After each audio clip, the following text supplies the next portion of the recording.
julgamento terminou, mas o debate segue vivo. Natália, uma religiosa devota, se recusou a tomar a vacina obrigatória, alegando motivos de fé. Estamos aqui com a irmã Natália e vamos falar um pouco com ela. Irmã, pode nos contar por que tomou a decisão de não tomar a vacina contra o Covid-19? Claro. Primeiramente, eu gostaria de deixar claro que eu respeito todos que decidiram tomar a vacina. No meu caso, a minha decisão foi em relação à minha fé, à minha oração, a forma que eu vejo o meu corpo, no qual eu vejo ele como um templo do Espírito. Então, eu decidi não tomar a vacina, tanto pela rapidez que saiu, eu não me senti segura, quanto em relação à minha fé. Certo. Irmã Natália, o MPF afirma que a senhora violou normas de segurança sanitária. Qual é a sua posição diante disso? Diante da sociedade, eu sempre cumpri o meu papel com zelo. Usei máscara, usei álcool gel, mantive o distanciamento. E mesmo assim, como você sabe, estou sendo processada. Tantas outras pessoas infringiram essa regra, né, de usar máscara, fizeram aglomerações e mesmo assim saíram impondo. Hoje, eu vejo que a minha decisão foi em relação à minha paz. Não tenho como te explicar melhor se não for pela minha fé. E houve alguma razão religiosa específica para a decisão? Alguma doutrina ou orientação da sua igreja? Não teve nenhuma imposição, não. A minha igreja, ela deixa livre a todos os irmãos tomar a sua própria decisão. Não teve imposição, não é sobre uma regra da igreja, foi minha fé, foi entre mim e Deus. Como a senhora vê essa ação judicial? A senhora acredita que está sendo perseguida? Eu não usaria a palavra perseguição, mas eu vejo que realmente dentro da sociedade há uma dificuldade de aceitar a diversidade de crenças. Então, isso dificulta e vem o julgamento das nossas atitudes, né? E o que eu vejo é que hoje foi a vacina, amanhã que pode ser. E mesmo assim, a gente é obrigado a abrir mão dos nossos direitos individuais pela sociedade. A gente agradece a participação da irmã Natália e vamos agora falar com a ministra da Saúde. Bom dia, ministra. Bom dia. Meu nome é Jardene Martins, sou ministra da Saúde. Sei que a religião é uma parte fundamental na vida de muitas pessoas e respeito profundamente todas as crenças. No entanto, como ministra da Saúde, meu compromisso maior é com a proteção da saúde pública. A vacinação é uma das ferramentas mais eficazes que temos para prevenir doenças. Ela não protege apenas quem se vacina, mas também aqueles que, por motivos médicos, não podem se imunizar. Entendo as objeções religiosas, mas é importante lembrar, em uma sociedade solidária, a liberdade de crença não pode colocar em risco a vida dos outros. O direito à saúde é coletivo e o dever do Estado é garantir esse bem a todos. Vacinar-se, acima de tudo, um ato de responsabilidade com a comunidade. Muito obrigada pela sua participação, ministra. Eu que agradeço pela oportunidade. Estou aqui agora com a advogada Marina Silveira, que é advogada da parte de Natália. Doutora, quais foram os principais fundamentos da sua defesa no caso da vacinação obrigatória? Bom, defendi o direito à liberdade religiosa da minha cliente, garantido pela Constituição, que assegura a liberdade individual quanto à vacinação, por motivos de crença. Argumentei que, embora a vacinação possa ser obrigatória em termos gerais, ela não pode ser forçada fisicamente, e que o Estado deve buscar alternativas menos invasivas para proteger a saúde pública, como testagens ou isolamento. O objetivo foi mostrar que a fé da minha cliente é um direito legítimo e não uma violação da lei. Como a senhora respondeu à alegação feita pela parte contrária? Respondi com base no artigo 5º, inciso 6 da Constituição Federal. Argumentei que a liberdade religiosa é um direito fundamental e inviolável. Afirmamos que, embora a vacinação possa ser exigida como política pública, ela não pode ser imposta de forma a violar a consciência e a fé da pessoa. Defendemos medidas alternativas em respeitar o princípio da proporcionalidade e a dignidade da pessoa humana. Artigo 1º, inciso 3º da Constituição. E qual a mensagem principal que a senhora quis transmitir com a sua defesa? A mensagem principal que quis transmitir com a minha defesa é que o Estado pode e deve proteger a saúde pública, mas sem anular os direitos fundamentais das pessoas, especialmente quando se trata da liberdade religiosa. Minha cliente não é contra a coletividade, mas sim a favor de viver conforme a sua fé, que é protegida pela Constituição. Defendemos que é possível encontrar um caminho que respeite tanto a ciência quanto a consciência. Muito obrigada pela sua participação. E vamos agora falar com a advogada da parte contrária, Isabelle Paiva.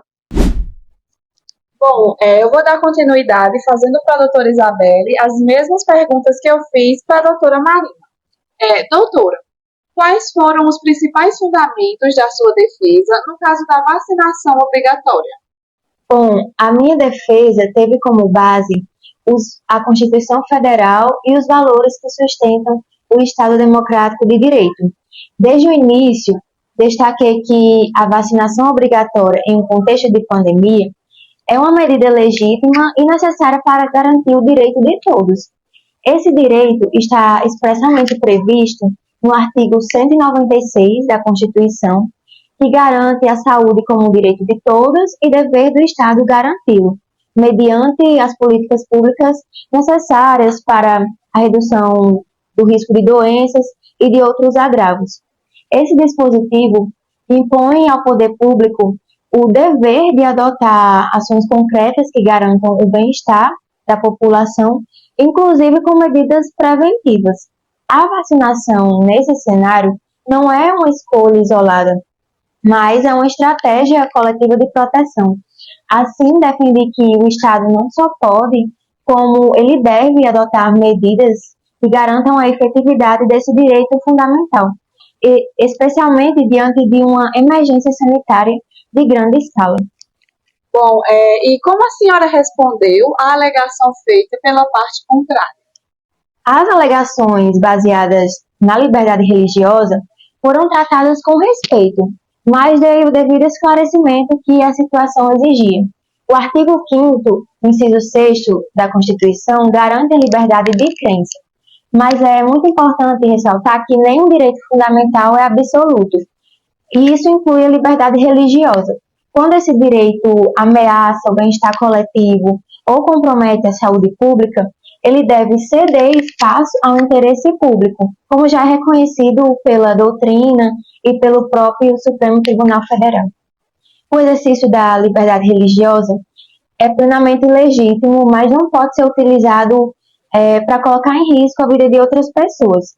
É exatamente por isso que a Constituição exige a ponderação entre direitos em uma situação de conflito.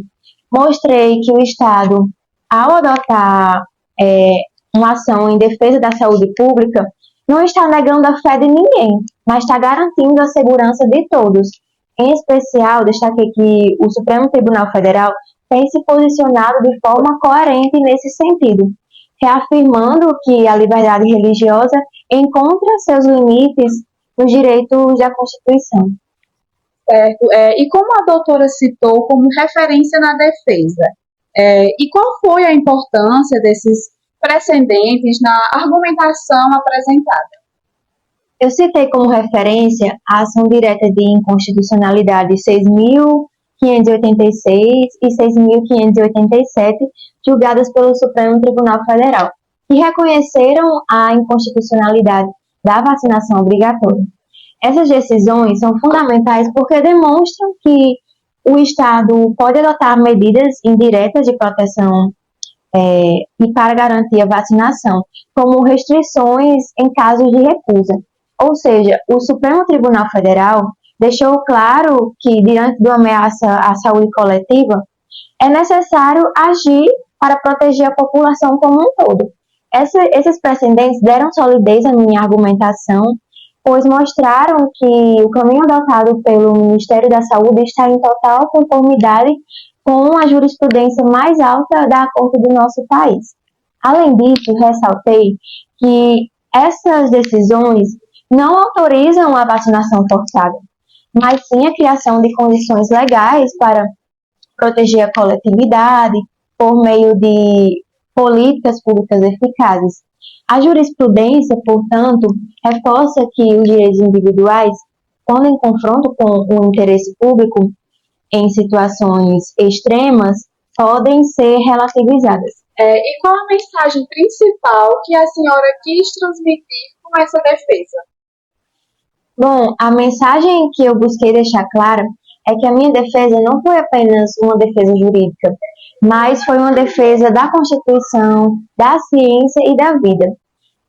Em tempos de crise sanitária, agir com base em evidências e proteger a população contra o avanço de doenças é fundamental e não são atos opcionais ou administrativos.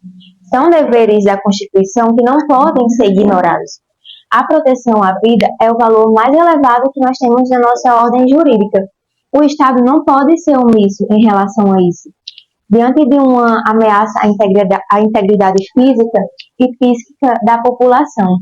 Reforcei que a atuação da ministra da Saúde, Jardênia, foi de extrema relevância, pois foi pautada na legalidade e na defesa dos direitos fundamentais da nossa Constituição.